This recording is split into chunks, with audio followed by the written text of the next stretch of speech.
So now here's the key to what happened here. I found this on Marketplace, and I didn't know that that first #1 spark plug was missing. If I had gone personally to look at the truck, I probably would have walked away, because I wouldn't have been able, I could have brought this stuff, but I know it would have been dark at that stage, but I wouldn't have had time to clean out the cylinders, soak them down, clean everything out, and do a compression test, because this has been over the course of 2 days now, right? So I probably would have walked away. I sent a friend of mine to go get the truck, and you know, came back and I was like, God damn it, man, the spark plug's out. That can't be good. Well, I think we're okay.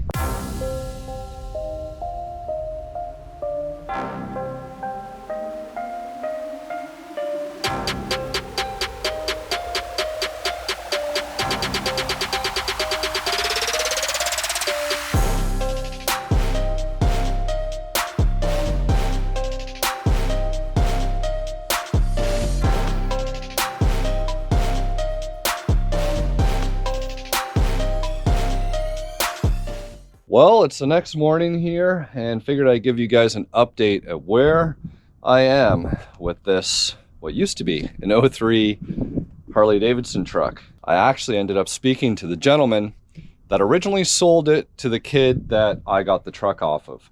Now, a reason that all happened was because, well, there was no spark plug in cylinder #1 when the truck got here. So I was curious to know who took the spark plug out. Was it the kid?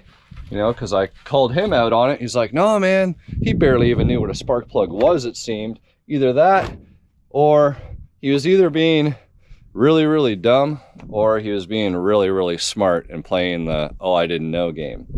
Let's see if he answers.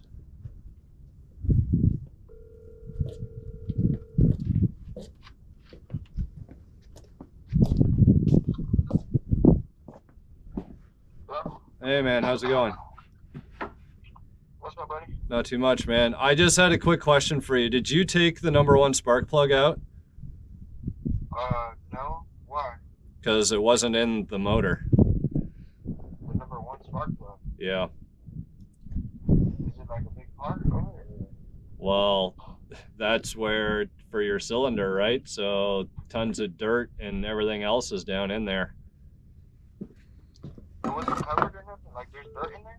Yeah, there's like, dude, it was like just wide open. Someone pulled the coil off. The coil was sitting to the side, and the hole that the boot goes down, the boot wasn't even in there. Like if the boot had stayed, it would have protected it, but somebody pulled that spark plug out, and you know what I mean? I'm gonna do some compression testing on it, but I have a feeling that that might have been part of the reason why the truck was parked.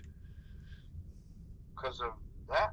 Well, because, well, if it lost compression and someone did a compression test and that cylinder is low, and I don't even know now because it's filled with dirt, you know what I mean? Like full of sand and stuff. Oh, I thought your mechanic did the compression test, right? Sorry? Your mechanic, like, he kept doing it with like the wrench and the key, and he said it had good compression. Well, he was just turning it over, but you know what I mean? A real compression test, you use a tool. So let me clean stuff up and see what's going on. I just wanted to know if you took it out or not. That was all, because that means it's been out for a while. Hey man, if they took it out, that thing's been there for a while. Well, that's what I mean. I didn't even know about that. Yeah, the hole is literally filled with shit, dude. So that, yeah. Whatever debris. And that's what goes down into your cylinder. So probably not the best thing. So that's why it's, you know, I just wanted to see if you knew anything about it. No, man, I don't, like I said, like I took the engine home and I was planning on well, we were going to rebuild it, right? Because, I mean, you do that for every time you get an engine, or I do, I send it to go get rebuilt. And I didn't know about that. Dang, that's weird, no? Yeah. Well, I don't even know if, like, you can send me the number, or if you have a name or whatever, then I don't mind trying to call and see. I just, you know what I mean? It's... Oh, you know what I got, man? I got the bill of sale. I forgot to send it to you, man. Okay. And it has all his information, the the shop's address, his name. Oh, I does not have his phone number, but I'm gonna try to find it. Who knows, man? Somebody, if the truck was parked out for a long time behind the shop, sometimes people do stupid stuff. Somebody could have gone there and pulled something out, or who knows what. But okay, let me give him a call, and thanks for the bill of sale, and I'll let you know what happens. Sir. All right, man. Text me, see what he says, whatever you need, man. I'm here. Okay, appreciate it. We all know there's three sides to the story. So he actually gave me the guy's number. He's like, yeah, I think this is his number. And I sent him a text. I said, hey, man, not to be, bothering you or anything like that. I ended up with this truck, and all I need to know is the motor good or bad. Like, I don't want to waste your time. I don't want to whatever. Just let me know if the motor's good or bad. I'll leave you alone. Well, 10 minutes later, he calls me, and come to find out, the guy's like, he's got his own shop. He builds Fox bodies. His son actually follows my channel, and yeah, we got along really well. So he gave me the whole rundown on the truck. He's like, bro, I got this truck in my backyard, or in my garage, barn area. He's like, I'd really just like to get it out of there if you guys are interested in it. I'm like, what is it? He's like, a Harley Davidson. So it showed up over here, basically just got delivered so that I could pull the motor and transmission out of it. And I wanted to do like an FX. I was going to do like an FX4 swap. So I was trying to find a 5.4 FX4 that I could pull all the Harley Davidson stuff out of and put into an FX4. But I really just wanted the engine and transmission. I didn't want the whole rest of the truck. Right. And we posted it up online. Somebody bought the computer out of it. We sold the wheels and a bunch of the pieces off of it. And then that kid that I guess you got it from, he shows up here. And back and forth all the whole time. And it was like, I can come get it. I can't come get it. And he's like, well, can you drive it to my house? I was like, I'm not delivering it for $50, man. That's like, yeah. So him and his buddies were supposed to be taking it out and doing a swap on it. They were supposed to be putting that all in his other truck too. Yeah, I think he got in over his head. He bought a lower pulley and stuff for it, but he doesn't have the know-how, man. So yeah, that's how I ended up with it. I was told that truck was running and driving when it was parked. Okay, so the only thing, obviously it's been sitting for a while, right? So the rings are probably dried up and whatever, but the number one spark plug was out of it, which he said he didn't do it. We never took a plug. We never took and touched, like I said, it literally come in, got towed here. We rolled it off in the backyard. We sold a few parts out of it, took the parts out of the bed so we could finally close the back down on it. I don't know if it's still got the camper back on it or the flat back on it, but like we never touched the truck. Like we never got a chance to do anything with it. Okay. Well, that's probably pretty good news. I have a feeling that maybe, you know what I mean? It sat, they pulled the plug out, they put a compression tool on it. I bet you the number didn't look that good because it'd been sitting. It turns over, man. I think it's just the rings are, you know what I mean? The rings are shot. Yeah, so I'm gonna do some, yeah, I'm gonna get some carbon, and the tops of pistons are all, you can see they're black. So I'm gonna try and get the carbon knocked out, and that's good to know. I just want to see if, I'm wasting my time pulling this motor and then putting it in my other truck or not. So, yeah, based on what you're telling me, I really appreciate you calling me back, man. No, bro. Like I say, I'm in the community. It's hard because I deal with a lot of Basically, this thing was sold to Cash for Clunkers back in the day. So 10 years ago, it was sold for the price of the catalytic converters, and it got saved from going to get crushed, if you guys can even believe it. So he said that the truck was damaged in the front end, and it looked like someone was attempting to fix it. And you can actually see, if you look down here, you can see frame rails bent, ripped open a little bit there, and you can see where some shady welding went on in the upper radiator support on both sides here.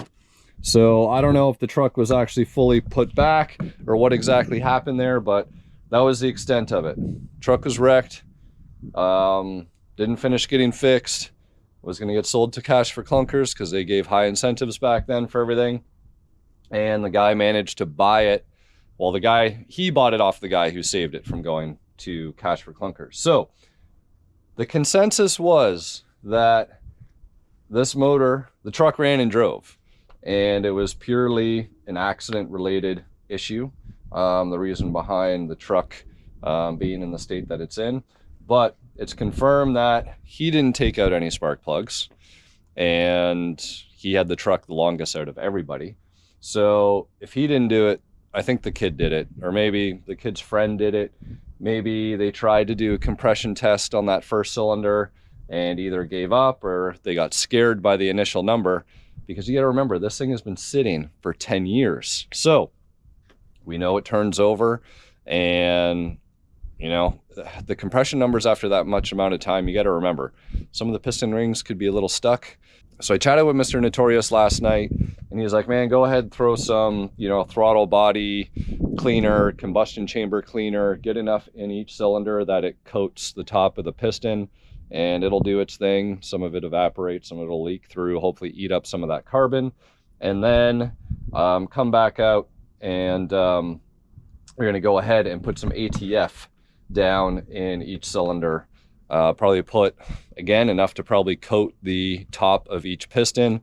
Gonna just let it eat in there, because the cleaner is actually going to dry a lot of things out. So we don't want dried metal on metal action. We want to make sure stuff is lubricated, and hopefully the rings will open up and seat properly in cylinders number 1 and 5. So that's all I'm doing right now. Is, you know, I had a piece of cardboard here because it rained last night. Good thing I checked the weather, otherwise I just would have left this open. So everything stayed dry, which is good. I took the rubber boots from the coils, because they all came apart, and had them in each cylinder hole just to keep the elements out of there. So I'm gonna go ahead and pull all of these out. I'll probably blow, so I'll get a flashlight, see if I can see down in there a little bit, blow everything out with compressed air, and then I'm going to pour down some ATF down in the cylinders. I'm probably going to let that sit for, well, a good amount of time. It's not like the motor's seized. If the motor was seized and not turning over, and maybe we get into some Marvel mystery oil or any other potential concoction. Heard of guys throwing diesel down the cylinders. ATF does work. You just kind of let it sit. There's lots of different ways you could go about it, but the thing is, this guy turns over, and the more that it turns over, the happier these cylinders seem to be getting from a compression point of view. So I'm going to throw some ATF down there. I'll let it sit for a little bit. I'll do a compression test. So there you have it, guys. Long-winded. Going to go ahead, get this all sorted out here, and hopefully we get some good results here, and hopefully the sun comes out, because little feels like I'm back in Seattle. Just thank God I'm not in that horrible, miserable airport lounge when did the Dutch 3000. All right, secret spy footage here. We got Ricky working on a Ford, his favorite. What do you think about them spark plug access? Horrible. This is the worst. Is there anything comparable in the Dodge world? Nothing. Nothing's this bad. There you go. Nothing. It is bad, guys. We found this truck, Harley truck.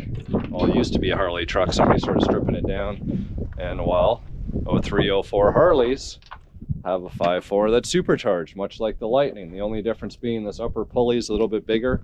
The Harleys didn't make as much boost as the Lightnings did, but otherwise, everything's the same. You can change this pulley. And for whatever reason, the Harley trucks, they don't have the little Eaton logo on the blower here. But this truck popped up randomly on Marketplace last night, or yesterday afternoon. Actually, sorry, 2 afternoons ago. And the kid who had it wanted it for all the Harley parts, but didn't necessarily take it for the motor. So that's where I came in, and we're trying to get all the coil packs out, trying to do compression tests. This thing's been sitting for a while. We've got the plenum off. We managed to get all the spark plugs out. Number 8, I was actually really nervous. Like, we had the big bar on it, and I thought for sure maybe we'd be cross-threading the head, but thank God for the 8-thread heads, because if it was the 4-thread, I bet you we would have cross-threaded something. But other than that, a little bit of oil down each cylinder, let it sit, turned everything over, cleaned out all the holes, blew out all the dirt, debris, all that other stuff. So we're going to do our final compression test. If all the numbers look good, then this motor will be going into my silver truck.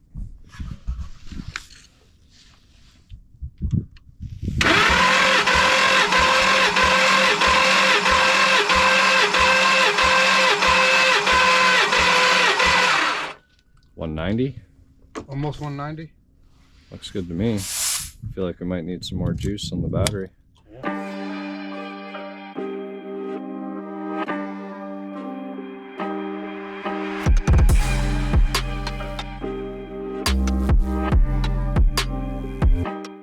little bit. All right, let's try number 5 again. It seems like the more times it's turned over, it's building a little more and a little more and a little more.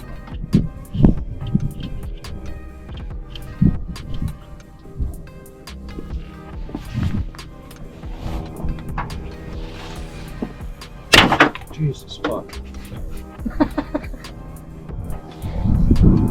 Booby trap. All right guys, transmission fluid sat in here all day. Things are gonna get a little messy because I'm gonna turn the motor over with all the spark plugs out, and it's gonna shoot even more stuff out probably than what we saw earlier when I was blowing compressed air. So let's go for it.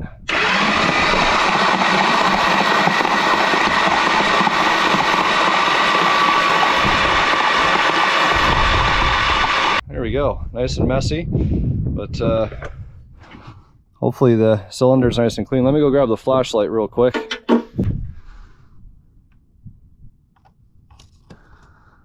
All right, see lots of carbon, see lots of transmission fluid in there still too.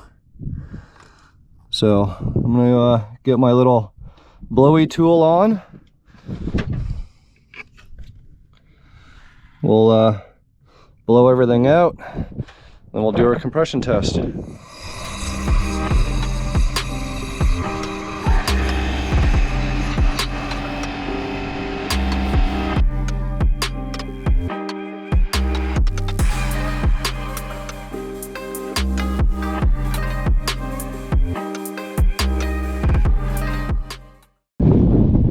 Guys, moment of truth. I got everything pretty much blown out. A lot will just go out the exhaust ports at this stage.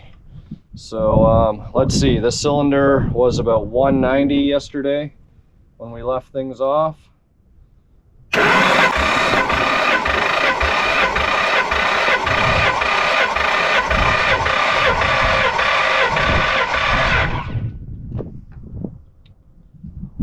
We got it up to 200.